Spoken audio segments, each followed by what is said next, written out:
করেছে। জোরে বলুন সুবহানাল্লাহ। আল্লাহ নবী আবু জেহেলকে বুঝিয়েছে, আবু জেহেল তুমি তো আমাকে মক্কা থেকে তাড়িয়ে দিলে, মারতে চেয়েছিলে, আমি মক্কা ছেড়ে চলে এসেছি, তুমি আবার ইয়াসরিব মদিনাতে এসে কেন জুলুম করছো? এবং রমজান মাস, তুমি ঘরে ফিরে যাও, ঘরে ফিরে যাও। ওই সময় আবু জেহেল আমার রাসূলুল্লাহর কথা শুনলো না, দুটো অফার দিল, হয় আমার দলে চলে আসো আর না হয় লড়াইয়ের জন্য তৈরি হও। আজকের আবু জেহেলরাও দুটো অফার দেয়, দেয় না? দেয় না? যাই দলে চলে আয়, পদ দেবো। আর জি কটা গেছে বলবেন তো? বাজারে অনেক দেখবেন কুকুর মার্সিডিজ গাড়িতে যাবে, দেখেছেন? ওই কুকুরের সম্মান আছে, এইগুলোর সম্মান নেই। মিলিয়ে দেখবেন আমার কথা। কেন? এরা গাদ্দার দিনের সাথে করেছে, এরা গাদ্দারি হকবাদীদের সঙ্গে করছে। কথা বুঝে আসছে? এরা সত্যকে ছেড়ে দিয়ে ইসলাম বিদ্বেষীকে আপন করছে। আল্লাহ এদের ইজ্জত দেয় কখনো? বলুন, কখনো দেবে না। মনে রাখবেন, থামস আপ গিলাসে ঢেলেছেন কখনো? কিছুক্ষণ দেখবেন এটা গেঁজা ওঠে, কিন্তু একটু পরে দেখবেন ঠান্ডা হয়ে যায়। শয়তানি দলটাই এরকমই, কিছুদিন একটু হই হই হয়, তারপরে সব ঠান্ডা হয়ে যায়। কথা বুঝছেন না? আপনারা খবর নেন, একজন মায়ের পা ধরে কাঁদছে, বলছে মা রে, আমাকে ওইখানে দাঁড় করাসনি রে মা, আমি তোর পায়ে ধরছি মা। খবর নেন আমার কথা। আমার অনেক দূর পর্যন্ত হাত আছে। অনেকে বলে আইন কানুনের হাত অনেক লম্বা, বলে তো নাকি? হ্যাঁ, আমাদের আধ্যাত্মিক একটু হাত আছে রে বাবা। পা ধরে কাঁদছে, বলছে আমাকে মা ওখানে দিসনি।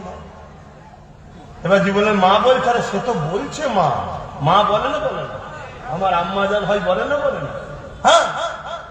তখন আবার বলছে, কেন তুই তো বললি সব ঠিক আছে, তুই তো বলেছিলি সব ঠিক আছে, তখন তুই বলছিস না কেন? বলছে না, আমি যাবনি, আমি যাবনি। কথা বুঝছেন তো নাকি?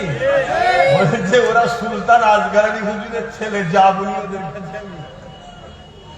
শুনছেন তো ভাইরা আমার? তা আবু জেহেলকে রাসূল বুঝাচ্ছে, আরা তুই যা, এখন রোজার মাস, আবার কেন জুলুম করতে আসছো? তখন আমি একদম সাদামাটা ভাষায় বুঝাচ্ছি, অসুবিধা হচ্ছে নাকি? বলুন, দোয়া করে দিচ্ছি, ইফতার করবো একসাথে নাকি? হ্যাঁ, এই নিয়ে কিন্তু আসা। হ্যাঁ, তো ওই সময় আবু জেহেল দুটো অফার দিচ্ছে, আমাদের দলে চলে আসো, না হয় লড়াই করতে আসো। আল্লাহ নবী সাহাবাদেরকে বলে, সাহাবারা আমাদের সংখ্যা 313 জন, ওদের 1000, ওদের হাতে অস্ত্র আছে, তরোয়াল আছে, তীর আছে, বল্লম আছে, ওদের হাতে পাওয়ার আছে, ঘোড়া আছে, তৎকালীন সময় যা পাওয়ারের সামান ছিল, আমাদের হাত খালি। বলো সাহাবারা। সাহাবা হুজুররা বললেন, যেদিন থেকে আমরা রাসূলুল্লাহর হাতে হাত দিয়েছি সেদিন থেকে আমরা কিচ্ছু বুঝি না, শুধু মোহাম্মদ রসুল বুঝি। জোরে বলুন সুবহানাল্লাহ। আপনি আমাদের সবকিছু।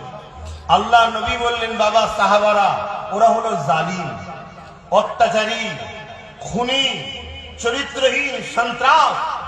আল্লাহ ওদের সাথে নেই বাবা। ওদের দিকে যাওয়া মানে আল্লাহকে ছেড়ে দেওয়া। শুনছেন তো? পথে ওদের দিকে যাওয়া কোনোভাবেই সম্ভব নয়। দ্বিতীয় যেটা ওরা প্রস্তাব দিয়েছে, কি মোকাবেলা করতে হবে, তবে ওদের যখন শখই গেছে, ওদের যখন শখই গেছে, বাবা সাহাবারা ডিফেন্সের জন্য তৈরি হও। সেই নবীর খানদানের ছেলে আমরাও কি আমাদের মুরিদদের শিখাবো না? কি গো, ওরা যখন জোর জবরদস্তি আমাদের মসজিদ মাদ্রাসা কেড়ে নিতে চাইছে, আমরা বারবার বুঝাচ্ছি না? বুঝাইনি? যখন কিছুতেই চাইছে না, বাবা তৈরি হও, এটা বলা দরকার আছে না? হ্যাঁ, ডিফেন্সের জন্য তৈরি তো হতে হবে, তৈরি হও।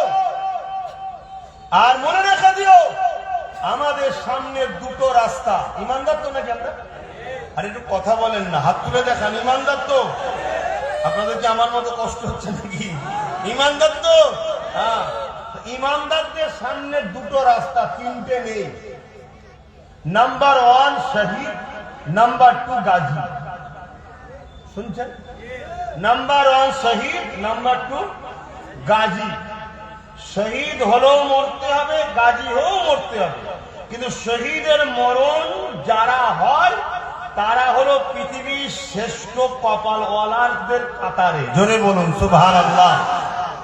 মনে রাখবেন, অন্যায়ের বিরুদ্ধে, অত্যাচারের বিরুদ্ধে, সন্ত্রাসের বিরুদ্ধে, ন্যায়ের পক্ষে, মানবতার পক্ষে, গরিবের পক্ষে, আল্লাহর সৃষ্টিকে বাঁচাবার পক্ষে যারা দাঁড়িয়ে সন্ত্রাসদের বিরুদ্ধে লড়বে, এই লড়াইয়ে যদি মরে শহীদ, বাঁচে গাজী। জোরে বলুন সুবহানাল্লাহ।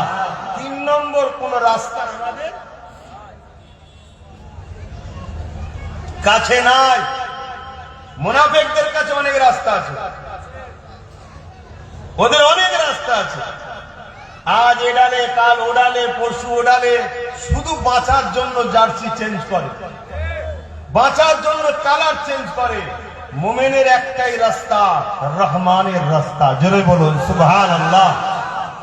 সেটা ধর্মনীতিতে হোক, সমাজনীতিতে হোক, রাজনীতিতে হোক, পরিবার নীতিতে হোক, রাষ্ট্রনীতিতে হোক, যে নীতিতেই হোক, মুমিন সর্বসময় জানে আমার একটাই রাস্তা, আল্লাহর রাস্তা, রহমানের রাস্তা।